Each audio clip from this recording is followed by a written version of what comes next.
What's going on, everybody? I'm Jake, aka Bomber, and guess what?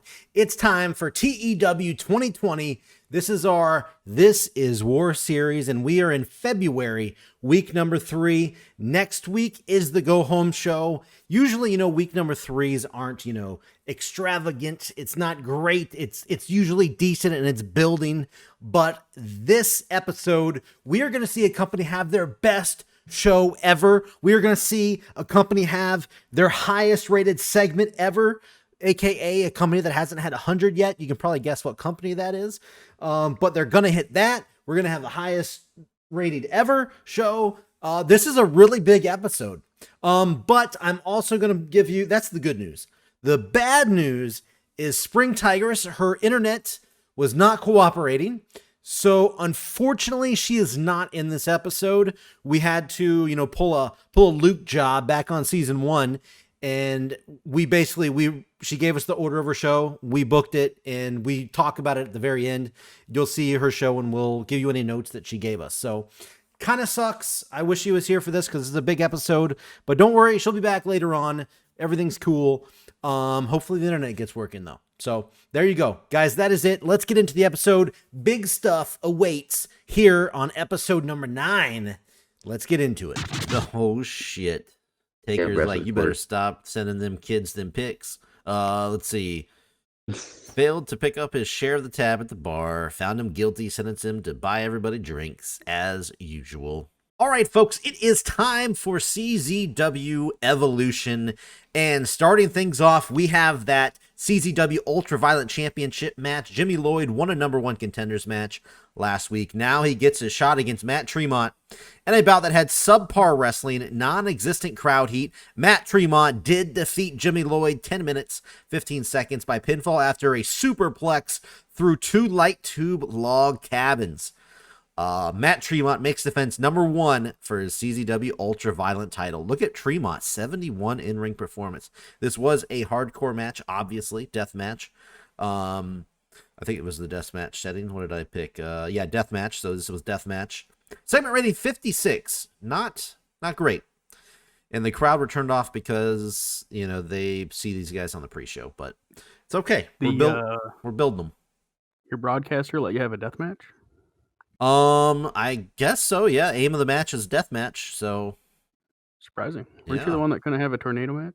Yeah, I can't have a tornado tag match for some reason. That was on a paper. No, that was a normal TV, I think. That was regular TV, yeah. Dangerous tornado tag match, but death matches are fine. Yeah, death matches are fine. All fake anyways. I can't even have death matches, so that's surprising. Yeah.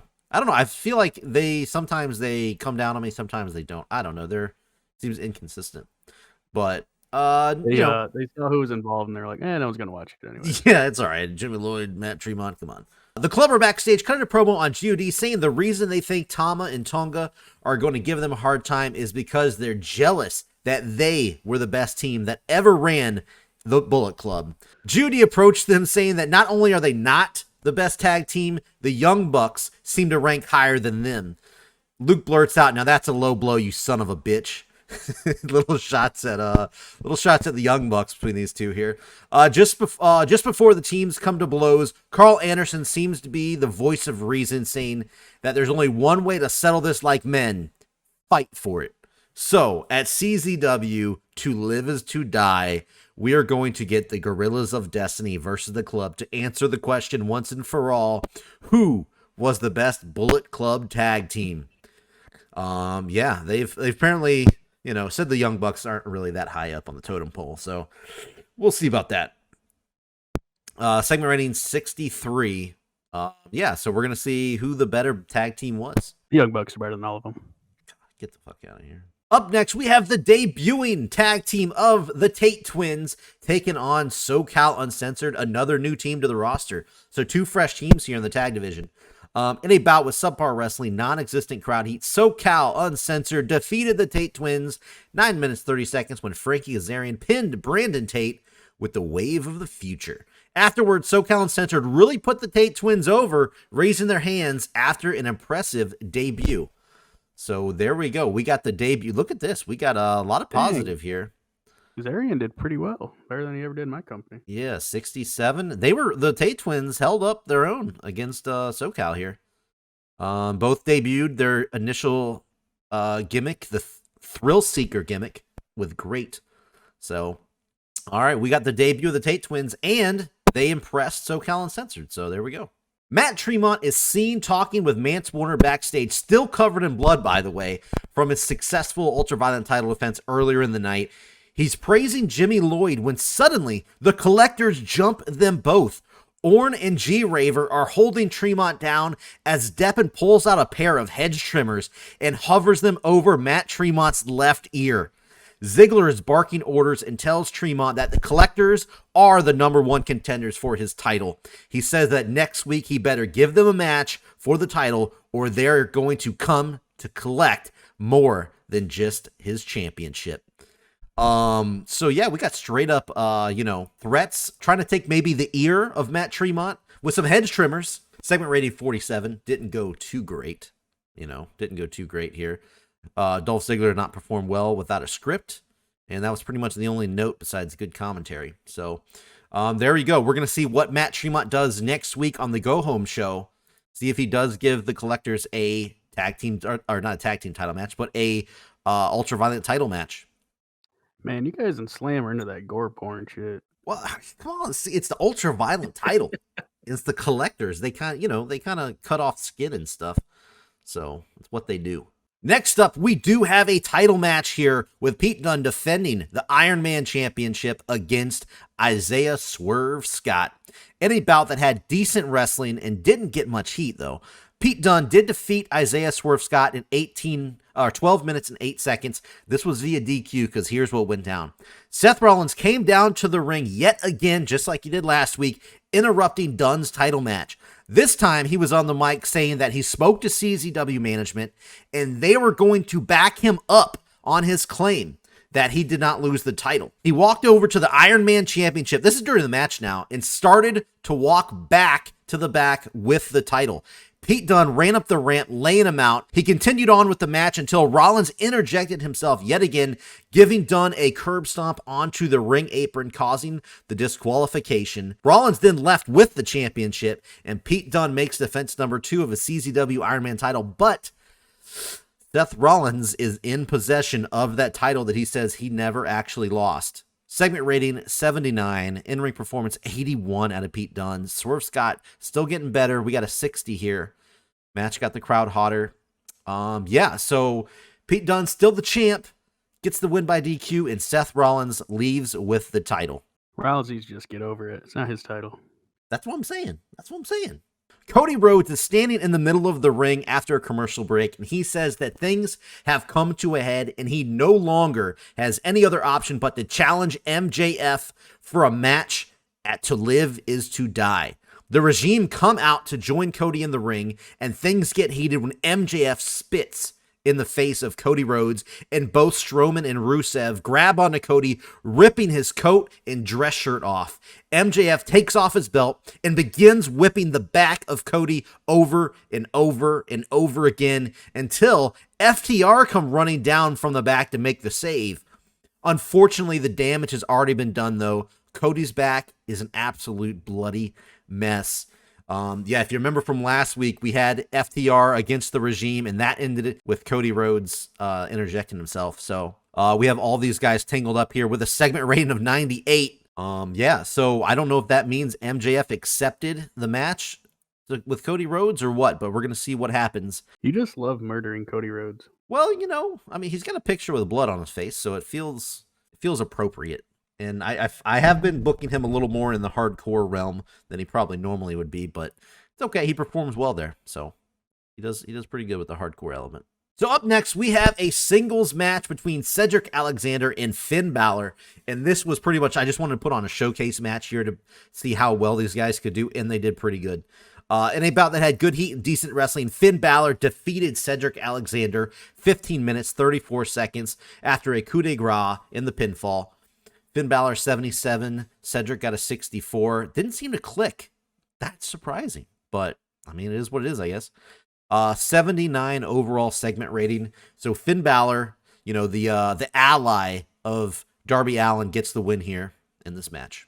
Up next, we got another showcase match. I wanted to put Kevin Owens going up against the Velveteen Dream.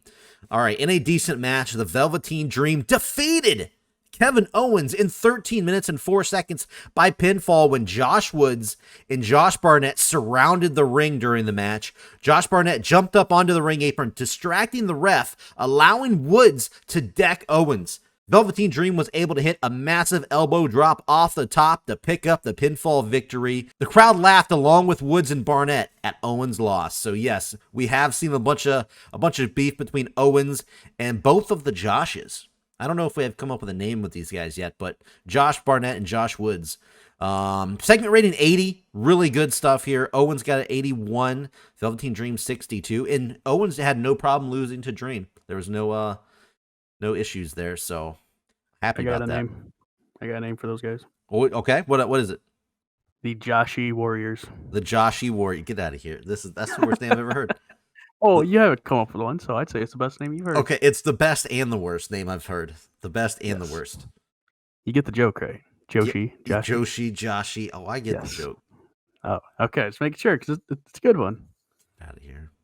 Backstage in the trainer's room, Matt Riddle is being checked out by the doctor, and a knock is heard on the door. In walks Roman Reigns. Roman walks right up to Riddle, getting in his face, attempting to intimidate him. He asks him if he still thinks it's all a big joke. By the way, he's getting checked out if you remember what happened last week, the assault that Roman Reigns laid out on Matt Riddle. So Riddle smiles and says, "Nah, bro, you're beyond a joke at this point." So obviously, an infuriated Roman Reigns grabs Riddle by the throat, launches him up against the wall. The doctor tries to run out of the room, only for him to rip him in the back of the head with the Superman punch. Roman Reigns then starts choking Riddle with one hand as he gets close to him, speaking rather calmly. "You will learn to respect me, and your time in this company has come to an end."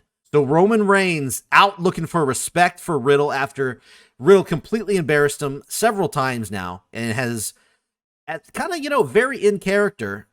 Matt Riddle, I don't think really respects a lot of people in the wrestling business. Doesn't seem like he does anyway. So apparently that's carrying over with Roman Reigns here. Segment rating of 89. That's a big dog, bro. Storyline has gained heat. So I'm happy about that. Poor doctor, though. Poor doctor got ripped right in the back of the head with a Superman punch. I like the thought of Roman doing like a Darth Vader force choke onto Matt Riddle. Force choke? Yes. In your main event, this match was set up last week. Adam Cole versus the Randy Orton. In a superb match, Randy Orton defeated Adam Cole 14 minutes and 5 seconds by stoppage when Britt Baker came down to the ring and called off the match because Adam Cole was set up for a punt. And we saw what happened to Kenny Omega. We saw what happened to Jay White. Adam Cole was about to be the next recipient of the punt, but Britt Baker came in, called it off, threw in the towel basically, and Orton gets the win. Segment rating of 89. Both of these guys, 82, 84. These guys, fantastic job. Randy Orton has been a home run for CZW. I don't know what you guys were doing wrong, but Randy Orton has been a home run in CZW so far. I was just trying to get over some younger talent. Oh, well, I'm helping. They're getting in good matches with Randy Orton. That's how I'm putting him over. So practically after throwing in the towel to save Adam Cole from being punted, she dove on top of Adam Cole to protect him. Orton then hauled off and ended up punting Britt instead. A hush fell over the crowd as Orton's face resembled that of a serial killer. Little to no emotion. He's good with that, by the way. For what he's just done. He drops to the mat and rolls out of the ring, walking up the ramp as the camera closes in on an unconscious Adam Cole and Britt Baker in the middle of the ring to end the show. Ladies and gentlemen, we've kind of kept Adam Cole and Britt Baker separated, not really, hinting at their relationship. So it has finally come to the forefront, and Randy Orton punted Britt Baker in the face. So so that's what happened. That's what closed out the show. Randy Orton murdered Dr. DMD, Britt Baker. Segment rating of 91. Man, really heavy on the end of the show here. I think I'm going to get a good rating. We'll see. Yeah, I guess that's okay. I guess it's okay. Yeah, 87. I guess that's okay. Yeah, the beginning of the show, really, we had, the debut of the new tag team here. We had Tremont's title defense. Really, the only stinker was that segment with the collectors jumping the Blood Brothers, but yeah, like I said, the end of the show was super loaded. We had an 80 segment match rating and an 89 match rating, followed by some monster segments. So, yeah, things are definitely picking up. We're starting to build towards To Live Is to Die. We got a lot of matches already planned. So, with an overall show rating of 87, I think I'm happy with that. I'm very happy with that. So, good show this week. Didn't even use Omega or Ricochet. That's right. Good. Omega is kind of like or Undertaker or Darby Allin. You know, I'm trying to. All those guys kind of already have what they're. Well, Omega doesn't have any plans right now, or Ricochet, but Allin and Undertaker already got stuff set up. They just didn't fit into the show this week. But we're trying to build the other matches and the other angles going into the pay-per-view. So don't worry. Everybody's going to be back next week for the go-home show. I think I'm getting in the 90s. Bold, but understandable. Looking at the recap here, 87, 13,000. Oh, we had a sellout. Very nice. TV show rating of 1.38, 1 million fans. Not great for as far as the TV show rating. I think I may have even fucking went down. I don't know. But shows are still doing great, so, I mean, I'm still happy with it. Raw got a 70. King Corbin defeated Brandon Vink. Who the fuck is who is this guy? Elliot Sexton? Yeah, it's Vink. It's Vink. Okay, well, what a main event for Raw. 2.85. So rare. I'm blowing these guys away still. Maybe one day I'll catch them. So over here on the side, we got NXT versus Slam. Sources within NXT tell us that there are currently a lot of hostility towards Slam within the company. Uh-oh. Tigress, she's been trying to be buddy with everybody. Apparently it's not working out here. Interesting situation. Everyone should keep their eye on it because she goes to war with NXT like I am. She goes to war with everybody in the WWE family. So we might be going 2v1 Slam and CZW against WWE. Yeah, I'm at least friendly with NXT UK. Yeah. Welcome to the Thursday night edition of Midwest Mayhem. We are in week 3 of the month of February, building up to Heart of a Champion. Starting off the pre-show, we have the Dawsons showing up, ready to kick ass as they defeat handedly Warhorse and Jordan Grace in just 8 minutes when Dave Dawson pinned Warhorse. Pretty shitty match overall. Segment rating of 39. Zane Dawson looking good with a 42. Dave only a 45, oddly. Grace 44. And Warhorse 46. Not sure how it did so bad. Yeah, everybody did over 44 or better. I don't know how it got 39. What the fuck? Oh, the gimmicks. Oh, they're being penalized. And Jordan Grace in general just sucks, apparently. She's got a bad gimmick. She's got low morale. You got awful gimmicks out of 3. Okay, so you got awful gimmicks out of 3 of the 4 people. I can see why it was a little rough. I thought I made a note about. We need a new gimmick. I guess it was them. Wow, that's a hell of a show you got there already, huh? It's pre-show. Who cares? That's true. Fair enough. That is true. Pre-shows do tend to be forgettable in that aspect. So hey, you can rebound. This match might be amazing. We'll see what happens next because we are out of the pre-show already. We only did one pre-show match. Okay, kicking off the show in a match that has no reason to be this bad and about to have great wrestling and good heat. Ray Phoenix defeated El Fantasma in 10 minutes by pinfall with a Meteora. Segment rating of 59. Ray Phoenix had an 84. Yeah. El Fantasma had a 70. What in the hell just happened? These guys both did great. They didn't even get many penalties. Okay, there's no storyline, but so what? That costs it that much? That can't be. That's ridiculous. What? This is supposed to be like a barn burner to kick the show off. It would have been. Both of them got it over in 70. I had it as high spots. Like, that's perfect for both these guys. Wow. I'm pissed off. I want to know if somebody's watching and they know why this match did bad. Mind you, LWO is feuding with Psycho Killers right now. But, come on. That's ridiculous. Following that, we got Ray Phoenix standing tall over El Fantasmo. The Psycho Killers come out on top of the stage, basically just calling out a threat, saying that You're lucky we're in a good mood tonight, otherwise we'd be down there kicking your ass. But we got to stay prepared for our big match at Heart of a Champion, basically announcing that there will be a trios match between LWO and the Psycho Killers for the title. Just calling out a threat because the rest of LWO was not available at the time to assist Ray Phoenix. What 3 members of the Psycho Killers are we going to see here? Obviously not Matt Cross. Okay. That's okay, gotcha. Phoenix is doing amazing, but the rest of them, oof. Following that, we get our what would you call it?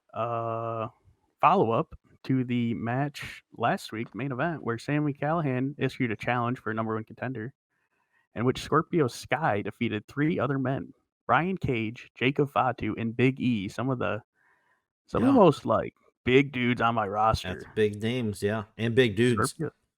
Scorpio Sky pulled out a surprising win to face Sami Callihan this week, and about to head fantastic heat and great wrestling.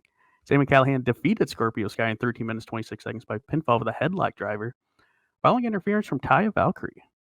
Sami Callihan makes defense number 1 of the Midwest Mayhem television title. Yeah, now so the old Cali clan getting involved. And so you're giving Scorpio Sky a push. By the way, on AEW, when he won that ladder match on the pay-per-view, first thing I thought about was, man, MWA was giving him pushes first. So that's legit. The very first thing I thought about was, man, MWA's been pushing Scorpio Sky before AEW did. And we had this match pre-booked before that pay-per-view, or before the last episode of Dynamite. Yeah, I know. So they're just following our lead. That's what it is. So Scorpio gets screwed out of his title chance. Really disappointing for him. We'll see what happens.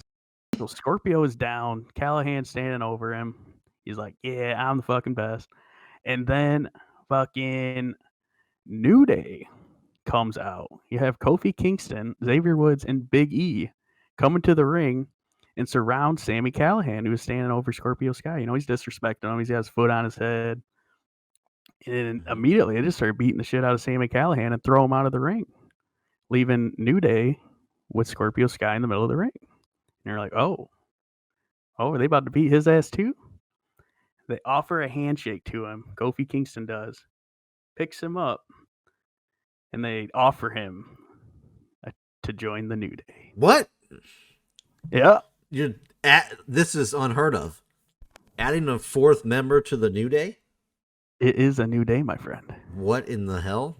This has never been thought of before. Wow. All right. So Scorpio Sky wipes his face, debating it. And he's just about to leave the ring when Samoan Dynasty atop the ramp begins coming down. And he's like stuck between a rock and a hard place. Does he try to get through the Samoan Dynasty or back to the New Day? He slides back into the ring, shakes Kofi's hand, and immediately they turn around and a huge brawl fight starts. Just everybody fighting everybody.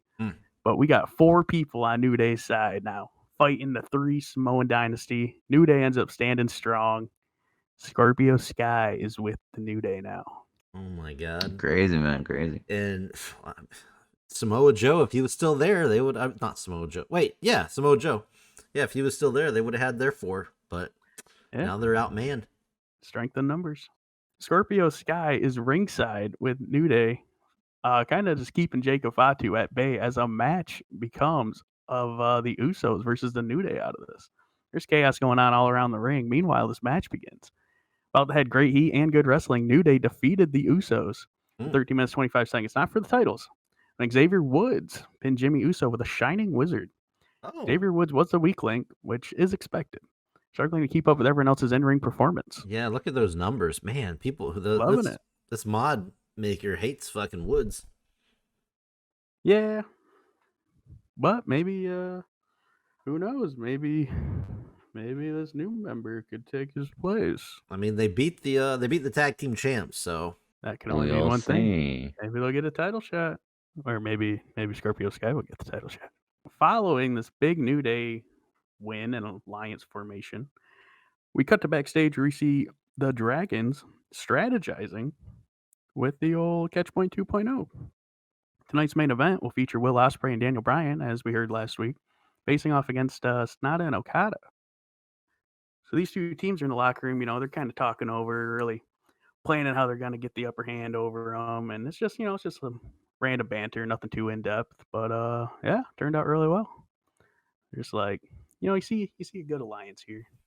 So who's having the alliance now? This is Catch Point 2.0 Yeah. and the Dragons, as we saw last week. So all these guys are kind of just being buddy. They're together. Gotcha. Yeah, no hostility or anything. Okay. It's like, wow, could this be the beginning of a even bigger alliance of 7 men? We continue in the continually disappointing Buddy Murphy Open Challenge. In a decent match, Buddy Murphy drew with Eddie Kingston in 10 minutes 11 seconds following a double countout. These two men kind of having a wild brawl here. Eddie Kingston wanting his main events scene back. He'd kind of been off the beaten path, winning pre-show matches of all things. And he got his chance with this open challenge only to end up in a double countout with Buddy Murphy. So we'll see if Buddy Murphy can kind of get back into his winning ways. We saw him get his ass kicked by Okada, but he had a big win last week. We'll see where it goes from here. Yeah, he's 1-1-1 his last 3. Yeah, big old match. CM Punk versus Nick Gage. How long have these two been feuding? It's been a while. About to have fantastic heat and good wrestling. CM Punk defeated Nick Gage in a first blood match, 9 minutes 30 seconds, when Nick Gage was busted open by the go to sleep knee. Oof. Punk had he kind of busted out like a hardened kind of like a knee brace thing on his knee. So it was like metal hitting him in the head rather than just a straight up like knee pad or a knee. Okay. Causing the blood to just gush out of Nick Gage's head. But if we know Nick Gage, we know a little blood isn't going to stop him from being down. So immediately, once the blood starts pouring, the ref calls for the bell, but the fight doesn't stop there. Nick Gage gets up and begins trying to fight CM Punk still. The ref's trying to get between them since the match is over. The modern Punks come running down. This is Marty Scurll and PCO, kind of getting between the two. They all got weapons in their hands. Bully Ray and Bram, the new little alliance there between the two, come out. And then the rest of Team MDK come out, all trying to get a piece, but the Punks hold the ring down. Anyone tries to get in the ring, they're smacking them, keeping them out. And in the end, the Punks stand tall with only the 3 of them. Where did Mick Foley come into play here? Mick Foley was with the Punks. He came out with them. Oh. I forgot to say that. Okay. Yes. So we were wondering where Mick Foley was in all of this. He didn't really help when Bully Ray showed up. But Mick Foley has drawn his line in the sand with the Punks still. Wow. Mick Foley and CM Punk kind of allied, Who'da thunk? It's a pretty big deal. Segment of 80, I'm happy with that. Yeah, really good. Nick Gage, I'm going to take a microphone from your hand, buddy. Terrible. And odd note, Tom Phillips was pretty weak. Don't know where that came from. Yeah, the only person that really did bad in the ring was Gage for some reason. That's not normal, though. He usually does good. Whoa. Big-ass main event time. Big-ass, hell of a segment rating. Holy shit. Huge. Folks. In an exceptional match. Read that again, folks. Exceptional. Kazuchika Okada and Sonata defeated Daniel Bryan and Will Ospreay in 20 minutes and 6 seconds when Sonata submitted Will Ospreay with a skull end. Sonata was a weakling, struggling to keep up with everyone else's in-ring performance. So huge outcome in this match. The MWA champion didn't just get pinned, he got submitted by Sonata, not even Okada. Crazy outcome. Yeah. Crazy outcome. 89. So, this is probably your best match ever, right? It probably is. Yeah. Insane score. Holy shit. Yeah, congrats. That's huge. Japan boys standing tall. They raising their hands. Evil's out there with them. They go to the back, and Japan boys getting pretty big momentum going into Heart of a Champion. We'll see what match comes out of this for the maybe for the title or maybe a number in contendership. But yeah, about as big a win as possible for the Japan boys tonight. Yeah, it's a big finish there for the show. All right, that's the end of the show. Nothing else going. Oh, wait a minute. Oh. Hold up. Following this freaking main event that was amazing, Japan boys going to the top of the ring we're left with Daniel Bryan and Will Ospreay still in the ring. Ospreay is kind of writhing around after tapping out as Daniel Bryan stands over him, and he's just looking at him when suddenly Zack Sabre Jr. and Drew Gulak join him in the ring, and they all just stand over Ospreay looking at him. Japan boys are confused. They don't know what's going on. They're like, all of a sudden, all three members of the Catchpoint 2.0 start kicking the ever-loving shit out of Will Ospreay. Oh. They're stomping him, mashing him in, and they all lock in submissions on him. We got leg locks, arm locks, freaking cross faces. They're just, Wow. I don't know. They just got him trapped, beating the ever-loving crap out of him. And the Japan boys aren't doing anything. They're standing at the top watching this. When Stone Cold Steve Austin comes out, and he says, "God damn it!" Like, you fellas are gonna make me have to make a match out of this, aren't you? Next week we're seeing Ospreay versus Daniel Bryan, and if Daniel Bryan wins, he's facing one of the Japan boys against Will Ospreay in a triple threat match. If Daniel Bryan loses, it's Will Ospreay versus one of the Japan boys in the main event of Heart of a Champion. So Daniel Bryan will be in a number one contendership match basically next week to see if he will be the third person in whether it be a triple threat or a one-on-one. Gonna earn his way into that match. So all he's got to do is beat the champ to do it. No big deal. Pretty an ending. Pretty crazy show here. This is gonna be really well liked. I think this is gonna be in the high 70s, low 80s. 70s? No, this is 80s. Whoa! There Okay, it is. even higher. Look at all those people. Yeah. That's more than we expected. Man. Woohoo! So the Dragons were betrayed. Dragons are betrayed. Yeah. Punks hold the ring. Yeah, this show definitely was carried by the Dragons and the Catchpoint 2.0. Look at all, you got a 90, an 89, and a 95.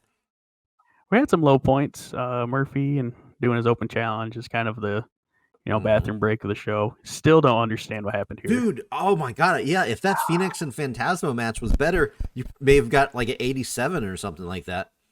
I mean, I was expecting it to be like 70s guaranteed. Oh, so, yeah. They were both in the 70s and 80s. One was in the 70s, one in the 80s. I don't know. Somebody knows why that was Phantasmo that often, and he pulled a 70. Yeah, no, that was great for both those guys. I don't know what happened. So to kick off this edition of Battlefield, let's take a trip down the pre-show. Here we have Kip Sabian defeating Blake Christian in 10 minutes by pinfall with a springboard dropkick.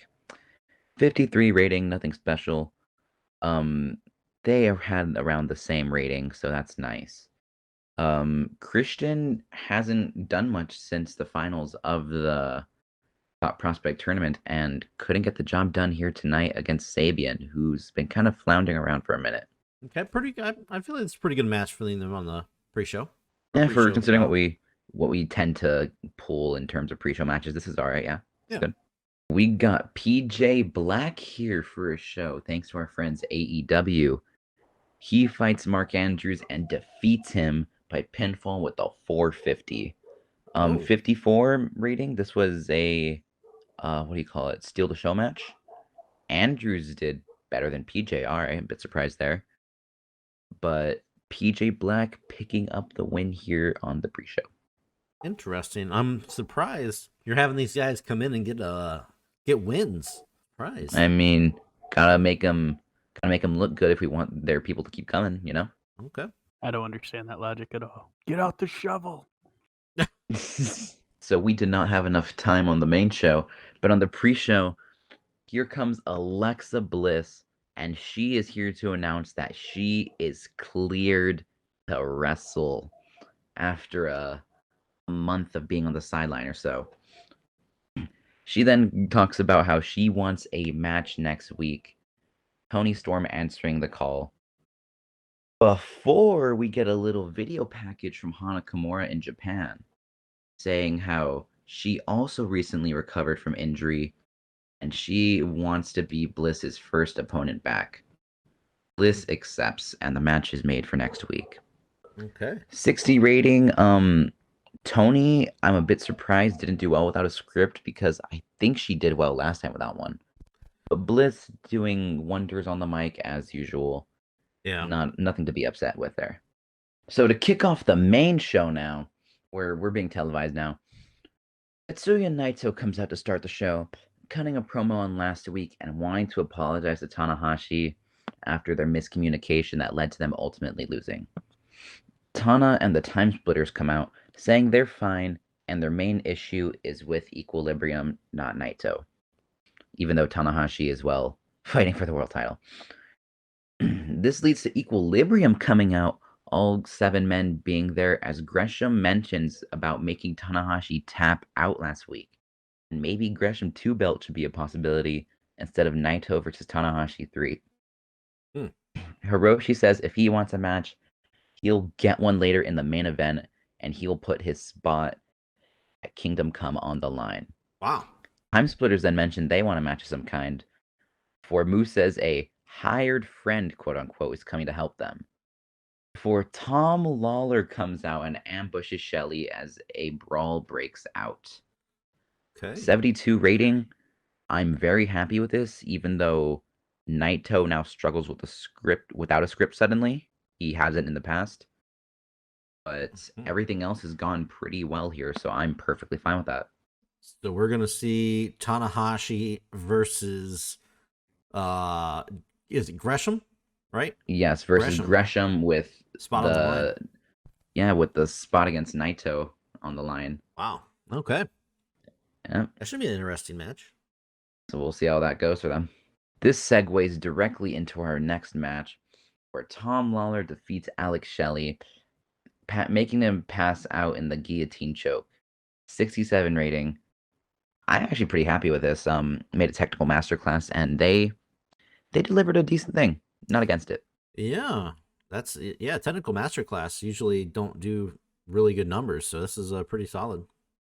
Yeah, for what it could have been, it's all right. Yeah, not against it at all. Yeah, Alex Shelley doesn't get too many singles matches, so that's good to see he can hold up. Pretty big number out of Lawler. Yeah. Yeah, but it looks like Equilibrium's hired friend is already helping them out. Toxic Society comes out now. Sami Zayn, their glorious leader that hasn't done much, hyping all of them up in their own various ways, mentioning how Sabian is going to be one of the hottest prospects to come. TH2 is going to start making waves in the tag division soon, and hopefully he should be going after the world title sometime. Nakamura, though, he specifically hypes up, praising him for ending Alex Zane as he promised he would. Nakamura then talks for a little bit, saying how the challenges for Ring of Honor have been weak up to this point, and he wants a real challenge, not these old men that are blinded by their past fame. Before Edge comes out, annoying Shinsuke. He mentions how he was out on the shelf for years, but thinks the TV title will look good on him. Zayn says Naka specifically said no old guys, before Edge asks if he is worried, leading to Zayn and Edge arguing, Zayn accepting a singles match between him and Edge right then and there. And he promises that if Edge manages to somehow beat him, he will get his TV title match. Okay, see 65 now, rating. Yeah. I'll just say now we're talking. Edge versus Sami Zayn and possibly Nakamura. That's good. Yeah, hasn't had much success up to this point, but this could be his moment, so we'll see how he does. Nakamura and Zayn, though, both really stood out, so that's always very nice. And in a bout that had fantastic heat and pretty decent wrestling, Edge defeats Zayn in almost 12 minutes by pinfall with a spear. Looks like he will be getting his match with Nakamura after all. Segment rating 53, Edge with a 45, while Zayn had a 60. And the match was a bit too short. Yeah, I figured. Yeah. Wow. 45 for Edge. This is tragic. I mean, honestly, this is probably one of his better ratings. He's been pulling dog shit up to this point, so that's so bad. That's crazy. He definitely, obviously in real life, would not be fucking this shitty. Mon Maker really doesn't like to live on the edge, huh? I guess so. Damn. Well, either way, But hey, I'm excited. Either way, he's getting a TV title match now, so good for him. I think it'll be a lot better than this one was. We got Nakamura in there. You got Edge. That's I mean, Nakamura pulled a 78 with Alex Zane. I think he can probably pull something good with Edge. We'll have to see what happens. Yeah. Dream match, folks. Dream match. So last week, Nick Aldis won the Call Your Shot Battle Royal by last throwing out Trent Beretta, who had done quite a bit there on his own. So, of course, they're going to have a match now. In a bout that had good heat and decent wrestling, Nick Aldis defeats Trent in 17 minutes by pinfall with a Tormentum. No idea what that move is, but he hits it and pins Trent. 71 rating. Aldis had a 52 while Beretta had a 72. It looks like their chemistry really helped out, so that's always a good thing.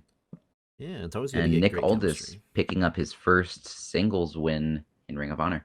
I feel like Aldis probably has like some particular match type where all of a sudden he starts pulling in like 60s, 70s, 80s, you know? He might. His stats aren't as high as they should be, though. I'll say that much. Considering he's NWA champion forever. Yeah, and he has like 20s and 30s in certain areas. Last week, The Fiend had warned Jon Moxley that Cross would end him this week. Unfortunately, that would not happen, as in an exceptional match, Moxley beats Cross with the Death Rider. 79 rating, and the match suffered from a lack of psychology. So, I guess neither of them are good at planning in ring, I guess? I don't know. That's interesting. But Moxley, as usual, benefiting from groundswell support, but Cross seemed off his game. And 95 Bordeaux. from Mox. Bordeaux did good on the outside. Dancing As around. usual. Yeah. She tends to help out the matches, so that's always a good thing. Yep. Yeah, Moxley with a 95. Yeah, damn. Yeah, and then Cross with a 67. That's like 30 points higher, but yeah, let's not mention that. Yeah, so Moxley picking up the win here over Cross. We did it, folks! We fucking did it! Is this your first 100? First 100. Well, Ring of Honor. Congratulations. There we fucking go. After the match, Jon Moxley is, he's finally taking a breather after beating Cross. Before the lights go out, Moxley really confused before they come back on. And in front of him is the Fiend. Moxley goes to attack him, but the Fiend grabs him and hits Sister Abigail before standing tall over Moxley's downed body. 100 rating. God damn. Congratulations. It took you a while to get here, but you know what? I bet it feels good that you finally did. Welcome to the club. Man. It took us a while to get here, but you know what? Now that we're here, I can't be upset with it. I'm very happy. Main event time, folks. And in a good match, Hiroshi Tanahashi defeats Gresham, hitting him with the high fly flow. 73 segment rating, so hell yeah, brother. Tanahashi with the 66, Gresham 67, not bad. But Gresham, it looks like he won't be taking Tanahashi's spot. Tana will be going on to face Naito at Kingdom Come. That's pretty eye-opening that Gresham just slightly outperformed Tanahashi here. Slightly, but hey, Tanahashi is called the ace for a reason. There it is. 77. Good shit. There we go. 77. I am not at all upset with that. I'm very happy, actually. Yeah. It increased our popularity in 14 regions back out. So that's always a good thing. Overall, our show was pretty average until the very end, where then things picked up heavily. The funny thing, for yeah. me, I thought one of the most interesting things was the Edge coming in with Toxic Society, and that got the lowest rating of the night, 53. The Edge and Sami Zayn. Edge is boring. Yeah, it tied for the lowest match. Wow, yeah, kind of rough. That's yeah. But I mean, Edge, hey, boy, whatever. get out of here. We'll have to see what Edge does and how things go for him. We'll see if he can beat Nakamura. I still think that's well, going to be a good rating, either high 60s or 70s. I'm going for it. we'll see. We'll see. If Nakamura and Alex Zane does better than Nakamura and Edge, something is really wrong with this fucking game. Yeah, we need to just make our own mod at that point. Yeah. Just change everything. Yeah. Whoa, what is this here? Uh-oh, Tommy Mercer. Who the fuck's Tommy Mercer? I have no idea, but I'm curious. Apparently, Tommy Mercer and CM Punk argue about a social media post. Some bad blood between CM Punk and Tommy Mercer. Who the fuck is Tommy Mercer? Anthony Crimson is another name he goes by. Oh, Crimson? Oh, from TNA back in the day? I guess. Okay. Yeah, I remember him. All right, well, let's see. I don't at all. I don't either. Oh, you don't? Here, let me find his picture for you. I'm looking at it right now. I still don't recognize It's him. like a never mind. redhead dude. I looked him Yeah. up. Never mind. I recognize him, but I wouldn't know his name. Yeah, there he is. I don't recognize this guy at I all. would not be able to identify him in public. I know that much. If he robbed me at gunpoint and they had a lineup, I'd still be like, who? Who the fuck are you? Yeah. All right, let's Had a see. gun? Let's see how you guys did here. Mayhem 85, 9,000, 2.50, 1.8 I think million. Warden had the better rating this week. 2.5. That's really up there good. again. Yeah, that's really good. All right, let's see. Ring of Honor had the better rating last week. Let's see what happens here. 2.32, 1.7. Ah, damn. 77. You had to Still sell pretty out, good though. Yeah, you got to sell out. That's Yeah. always good. We stuck with our hometown arena. Home Yep. arena, yeah. Two really good shows, but hey, the back and forth between MWA and Ring of Honor continues on the ratings. See, we're better as friends than enemies. Fuck you. Don't you agree, Warden? Oh, God. All right, so Saturday Night Slam has taken place at the Bryce Jordan Center, 13,000 people. Show rating of 80. Tigress, as consistent as humanly possible, putting on good shows. Another 80 here, 23 increase in regions. Let's see what happened on our show. Starting off, Matt Jackson defeated Shayna Baszler, which is like one of the craziest matches I've even could think of. I thought Shayna would beat the shit out of Matt Jackson, to be honest with you. Hell yeah. Should manhandle that dude. Next up's a match that I would love to see in real life. Dalton Castle defeated Austin Theory. We know Dalton Castle is one of the newest signings from Slam there. Dalton's still in the wrong company. Please come home to Ring of Honor. Please. Yeah.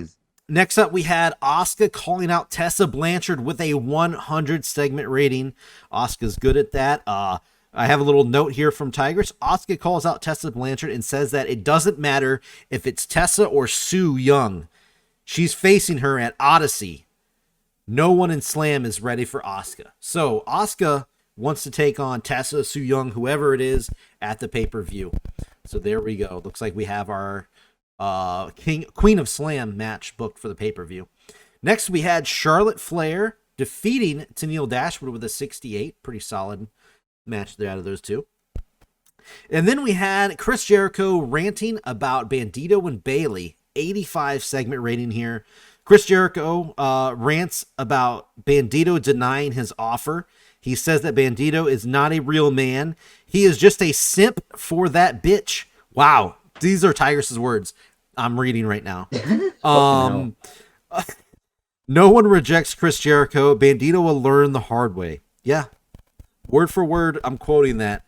He says that Bandito is not a real man. He is just a simp for that bitch Bayley. There it is. Okay. So, yeah, good segment rating there. We got Jimmy Havoc defeating Tyler Bate with a 72, another good match. And then we got AJ Styles and Asuka in a backstage brawl, but I'm surprised by the 68. That's low for those two, I feel. But before the show, Pac said he wanted to put over Sasha Banks. So we'll see if that comes to fruition. See if Tigress wants to go that route at some point.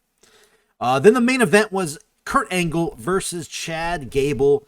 73 for the score. Really good match out of these two. It was a long match, too. Surprised Kurt Angle could go for that long.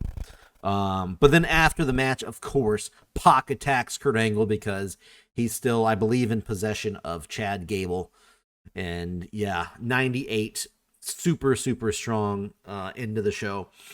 Overall, there wasn't, as far as like elaborate things and a lot of stuff wrote out, there wasn't a whole lot to it. But either way, really strong show.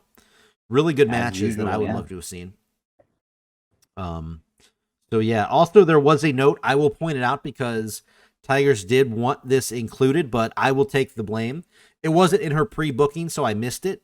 Walter was supposed to make an open challenge for Odyssey, and Keith Lee is going to accept that. Samoa Joe interrupts because he is sick of Keith Lee ducking him.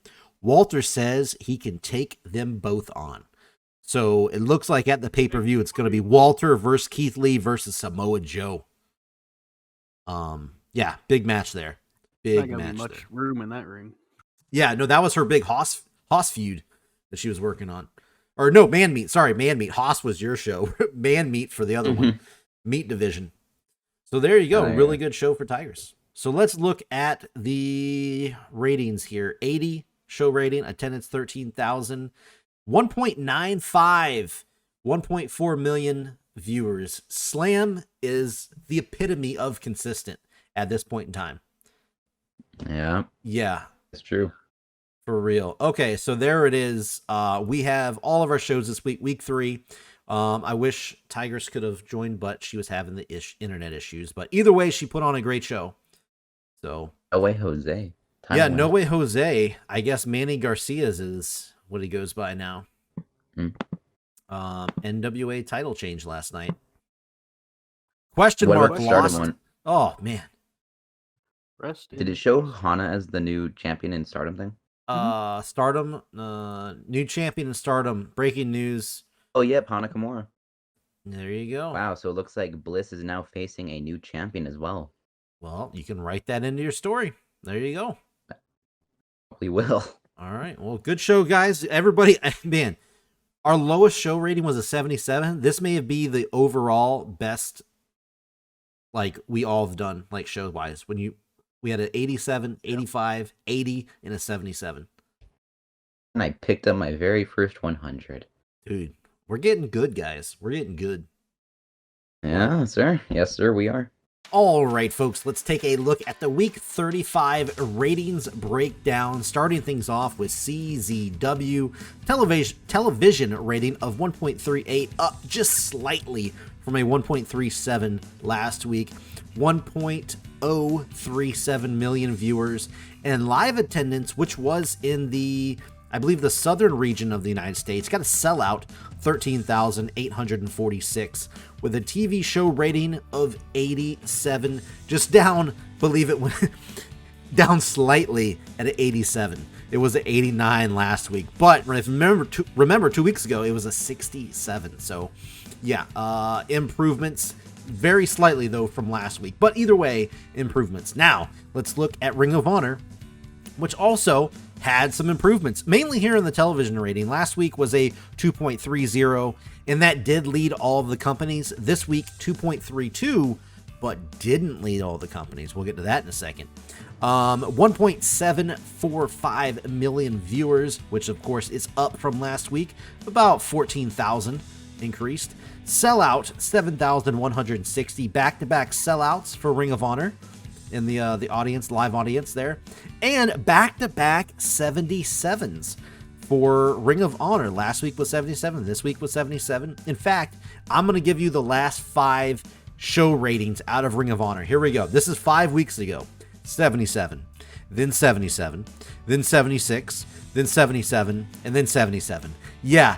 I always say Slam is very consistent, but right now Ring of Honor is hitting on the consistency there, which are a lot better numbers than they were doing earlier on in the series, but still just a little shy of the 80s. So we're going to see if they can get back into the 80s, because they've had, one show. One show, week 30, was in the 80s. That's their only show they ever hit in the 80s. We'll see if they can get back in there. Now, let's go over to MWA, who really hit the ball out of the park on this one. We got a 2.50 rating, which led all the shows, which is way up from last week, which was a 2.22. So MWA jumped back up to those big numbers that they were having earlier. 1.879 million viewers, getting closer to that 2 million viewer mark. Live attendance was really their highest numbers they've had in a long time, since the offseason, actually, for the most part. 9,198. They were hitting in the 9,000s at the beginning of the series, but yeah, not quite this high. So good stuff there at MWA. In the show rating, what a show rating, 85. I'm looking at all their TV. Yeah, folks, this was the highest show rating MWA has ever had when it comes to TV. You know what? Even when I'm looking at pay-per-view, this is the highest show rating MWA has ever had. Hitting on all cylinders here with the best rating. Good stuff at MWA. Congratulations with that 85. Mid-80s. Can't complain about that. Now, Slam, we're going back on that consistency train. 1.95 television rating is a little down from last week, but last week they kind of jumped up from their normal consistency, so which they've been around 1.95 pretty much all season 2 here. 1.467 million viewers, not too shabby there. And then we look at the live attendance. Live attendance has been really stellar for Slam the entire season. They hit 13,369. The second week in a row, Slam has hit 13,000 viewers or live attendance. So awesome performance there. And show rating of 80, which is down from an 85 last week. But of their last 4 weeks, the last month of TV, they've had 83 times, 3 of those 4. So again, Slam and Ring of Honor, very consistent here. Everybody putting on good shows. You can't really say anything bad about any company. Sure, there are little tiny things here and there, but everybody is really stepping up their game, and it shows in the Week 35 ratings breakdown. So there it is. MWA has its best show ever. It has its best match segment ever, which was 89. And it also, Ring of Honor had their first 100. Who knew that we were going to come in here and just start setting records left and right? Crazy stuff. Really good episode. I am happy with how CZW show turned out. It wasn't groundbreaking as far as any ratings go, but hey, pretty solid, and I think we're building pretty nicely towards our pay-per-view and just 2 episodes away. So the next episode is the Go Home show. A lot of stuff are planned for each company, so you're not going to want to miss it. Make sure you tune in to see how we plan and get our Go Home shows for February. So that's it, guys. Please follow at Jobber Radio on Twitter. You get all the updates. Please join the Discord link down below if you want to get in and chat with us about the actual show, plus anything else. If you just want to talk about regular pay-per-views and just regular wrestling news, just jump on in. We'll be there. And, follow everybody's links on the side. So that's pretty much it. We'll see you on the next episode.